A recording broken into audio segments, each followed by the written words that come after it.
Hello, this is Ron Paul with your weekly update for March 19th.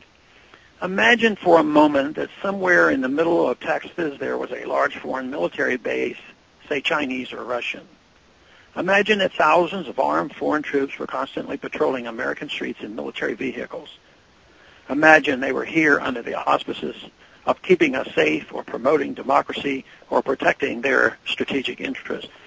Imagine they operated outside of U.S. law and that the Constitution did not apply to them.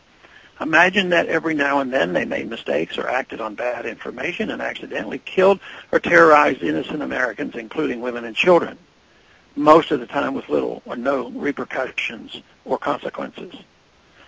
Imagine that they set up checkpoints on our soil and routinely searched and ransacked entire neighborhoods of homes. Imagine if Americans were fearful of these foreign troops and overwhelmingly thought America would be better off without their presence. Imagine if some Americans were so angry about them being in Texas that they actually joined together to fight them off in defense of our soil and sovereignty because leadership in our government refused or were unable to do so. Imagine that those Americans were labeled terrorists or insurgents for their defensive actions and routinely killed or captured and tortured by the foreign troops on our land. Imagine that the occupiers' attitude was that if they just killed enough Americans, the resistance would stop.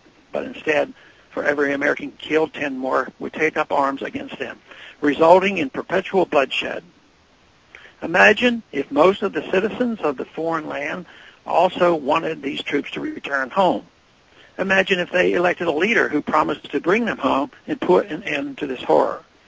Imagine if that leader changed his mind once he took office. The reality is that our military presence on foreign soil is as offensive to the people that live there as armed Chinese troops would be if they were stationed in Texas.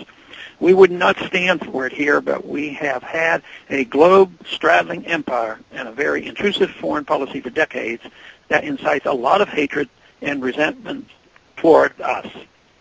Shutting down military bases and ceasing to deal with other nations with threats and violence is not isolationism. It is the opposite. Opening ourselves up to friendship, honest trade, and diplomacy is the foreign policy of peace and prosperity.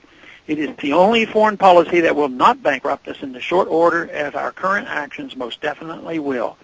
I share the disappointment of the American people in the foreign policy rhetoric coming from the administration.